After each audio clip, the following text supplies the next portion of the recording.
குருவின் தினம் ஒரு சுவடுகளில் மறு மனசாட்சி அப்படின்ற வார்த்தையிலிருந்து இன்றைய நாள் ஆரம்பிக்கலாங்க. யாரெல்லாம் தன் மனதை ஆட்சி புரிய வேண்டுமோ அவர்களெல்லாம் எங்கு சென்றாலும் தன்னை ஆட்சி புரியும் மனமே தன் மனிதன் என்ற தத்துவத்திலிருந்து மறு பகுப்பாட்டுக்குள்ளே செல்லுதுங்க. மனது எப்படியெல்லாம் நம்மளை இயக்குதுங்கிறதுக்கு ஒரு நாள் போதுமா, இல்லை ஒரு நிமிடம் போதுமா? இந்த திருவிளையாடலில் சொல்கிற மாதிரி ஒரு நாள் போதுமா அப்படின்ற வார்த்தையை கூட மறுபடியும் எடுத்துக்கலாமாங்க. இன்றொரு நாள் போதுமா அப்படின்ற வார்த்தையை மறுபடியும் கூட பயன்படுத்திக்கலாங்க.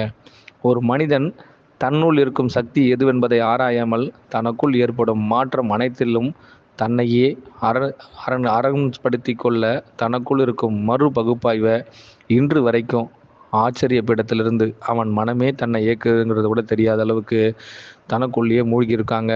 இதனால் என்ன ஆகுதுங்கிறதுக்கான ஒரு விஷயம், மனதின் ஆட்சியின் கீழ் உன்னை நீ இயங்கும் வைக்கும் பொழுது உன் இயக்கம் அனைத்தும் எப்படி இருக்குன்னு ஒவ்வொருத்தரும் தன்னை உணரும் பொழுது மட்டும்தான் அதிலிருந்து மறு பகுப்பாய்வுக்கு செல்ல முடியுதுங்க.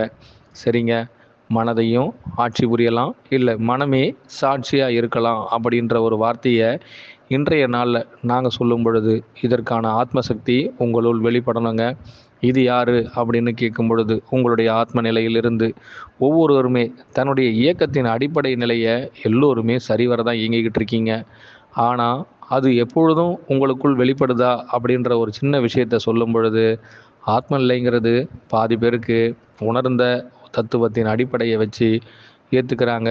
தன்னை உணராதவர்களுக்கு இன்னும் இந்த ஆத்ம நிலைங்கிறதுக்கான அர்த்தம் தன் மனதின் ஊடுருவி செல்கின்ற ஒரு கதிர் என்று தான் நினச்சிக்கிட்டு இருக்கோங்க.